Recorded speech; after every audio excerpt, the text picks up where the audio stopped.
Wait, what's your look for the guy that survived the India crash? Do we think it's real? You think that's real? Everyone died except for him, huh? Everyone. Everyone. Everyone died. The person who Except for him. survived He the didn't crash is Vishwa Kumar Ramesh. Here are... Okay. He's got a couple scratches on him. That's tough. Right, so hit that show more, if you would. So he was the only passenger to survive the Air India flight 171. He described his survival as a miracle, unable to fully explain how he made it out. He was seated in 11A, an exit row seat, which may... So he was really on the plane. That's... Like they have a ticket. Yeah, they have the ticket, yeah. Yeah. If that's true, Yeah. then I think I could survive a plane crash. You think you could? I got that energy. That's insane. Yeah, I mean, I know it makes no sense. I mean, it's like for real. I mean, like usually things like this are too good to be true. I know. And then you find out, no, he was just a guy on top of the building. That's him in the moment, right there, the one in the middle, the first row. Yeah, he's walking. In the middle. Yeah. I mean, that's like right after the crash. Everyone else dead, was incinerated. Yeah. And he just was like, I don't understand it either. He just double dutched out of it. Yeah. Well, that's him. Yeah. He still has his drink in his hand. And someone's like, I remember he's like, get the fuck off me. I remember that. He's got his cell phone in his hand. I wonder if he was on his cell phone and take off, and that's what brought the plane down. He's in good shape. What can he possibly be upset about? I don't know. People touching him. I don't know. He's got probably jet fuel burning on him, dude. No, he doesn't. No, he had burns to his face. No, but it wasn't. Oh, for real? Yeah. But it wasn't like Travis Barker's plane crash where he survived, where they were on the ground. You know, no. Like they dropped from the sky. Yeah, and onto a building. Correct. And everybody burned to nothing. Yeah. Yeah. Look at the aftermath of that crash, dude. I mean, I don't understand it either. It just. And so he was saying the 11A just opened up and he just stepped out of it. I don't know. I don't get it. Well, there is the story. Did you ever hear the story of the little girl who dropped out of an airplane into the Amazon? Yes. And lived there for like 70 days? There's a few people that have fell like 30,000 feet. Yeah. And in their seat, like woke up, which is fucking nuts. Crazy. Yeah. There's one woman... There's a flight attendant who the plane exploded and she was in the back of the plane and she landed on so apparently if you land on an incline, you live. What do you mean? Like if you can land on an incline, you can live. Okay. So she landed on an incline. So it kind of, she didn't like hit like solid. She kind of just went, so it kind of like, it's like landing on like it's like dropping into a half pipe. Yeah. And so that's how one lady lived. I don't know how the girl in the Amazon lived. Yeah, that story I've read. It's unbelievable. I think her parents are in that crash and died. Yeah.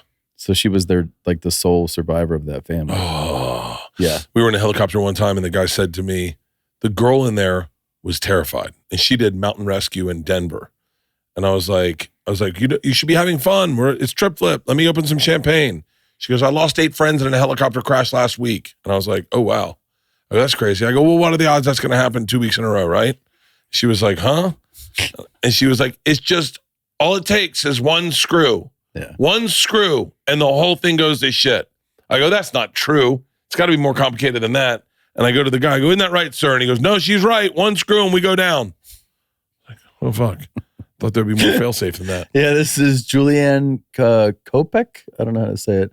In 71, at the age of 17, she was the sole survivor of Lanza 508, which was struck by lightning and disintegrated over the Peruvian Amazon.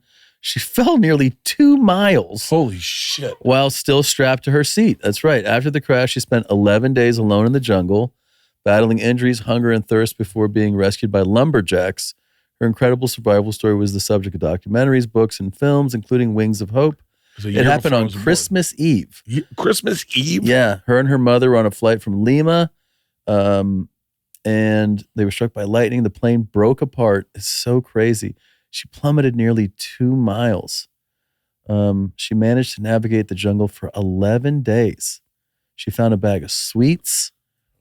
Those, wow, it's Can I just tell you, all I hear out of this is, so that you're telling me the explosion doesn't kill you.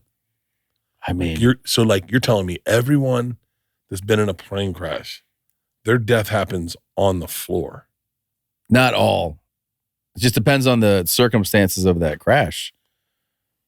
But this one is really crazy, man. I've flown in some of the sketchiest planes in the world. Yeah. I flew on a plane in Tanzania where I said, will there be, I said to the lady up front, I said, will there be a bottle, like a service for drinks on the flight? And she was like, no. And I said, well, what if we have a fear of flying? She goes, you don't like flying? I said, no. And she goes, I would get yourself some beer and bring it on. And I was like, I can bring beer on the plane? And she goes, oh yeah. She goes, I wouldn't advertise it, but I would get some beers. And I said, how many could I bring on? And she goes, as many as you can carry. So I was like, okay. In my head, I'm like, I'm sitting in first class. It's going to be, it can't be that bad. I wish I had an actual picture of this. I wish I'd taken a picture of this. I went and I got 6 tall boys, like big ones, right? Put them in my backpack. And I get on the plane. We had to enter from the back of the plane.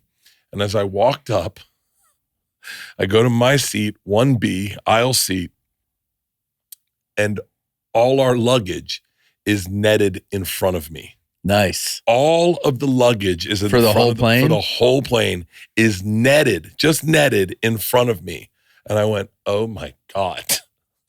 How long is this flight? I was Tanzania to Ethiopia, or Tanzania to, I don't know, it was Tanzania to somewhere. It was fucking Africa. Okay. And I remember just being like, oh my, this is the worst flight I could ever. I had to have taken a picture of it. I'll see if I can find it. If I can find it, I'll post it. I've been on some of these.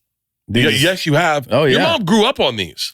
No, I took a bunch of these. Like, flew to to the jungle, to Iquitos, and like to Pisco, and like all these places in like little puddle jumpers, man. Yeah, I've been on some shady ones for sure.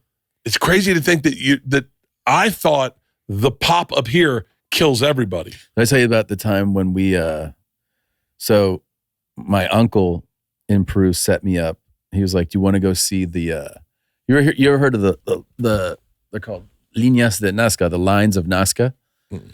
If you put in the lines of Nazca, this is like a phenomena. They consider it. These are huge images that you can only see from the sky, whoa. Right? So there's like, this is like kind of like one of those things where they go, aliens did it. And I thought they were jogging paths. Well, if you're on the ground, you don't know that it's enormous, really? Right? So you wouldn't know that you're standing on that if you were on the ground. You wouldn't know that image is there. You can only see it from the sky, right? Because to see that on the ground, you'd be like, oh, it's a line, but you wouldn't know the entire layout of it, right? So from the sky, you see this monkey and the spider or whatever, all these images. So he's like, you want to go see the lines? I go, yeah. And my dad is in Peru, right? So he's down there visiting me when I'm down there. And he's like, do you want to come with? And he's like, yeah, I'd like to go see that. Yeah, sure. So they get a police plane, which is like 2 pilots, and there's 4 seats in the back, I think. It was a small plane. They confiscated it from cartel people, and they just like put, police on the side. And these are unbelievable, by the way, to see these. The best way to actually see them is in a chopper, because then you can like hover. But we're in this plane, and we go and we fly around. We're seeing them like that crazy bird, and because they don't actually have the explanation of like, here's who did this. So people theorize that it could be, however many thousands of years old, and like I said, aliens did it, or ancient tribal people did it. All that being said, then we're flying back, and my dad's like, I need to pee. And I'm like, there's no bathroom on this plane. Well, I gotta go. And I'm like, okay. So I have to like tap the military person's, the pilot's thing. I go, hey, my dad has to pee. And they're like, I'm sorry. And I'm like, Dad, didn't you go? He's like, I did go, but I got to go again. You know, I'm like, yeah, he's got to pee. And they're like, they're like, okay. So they just find like an airstrip, just like an abandoned airstrip somewhere.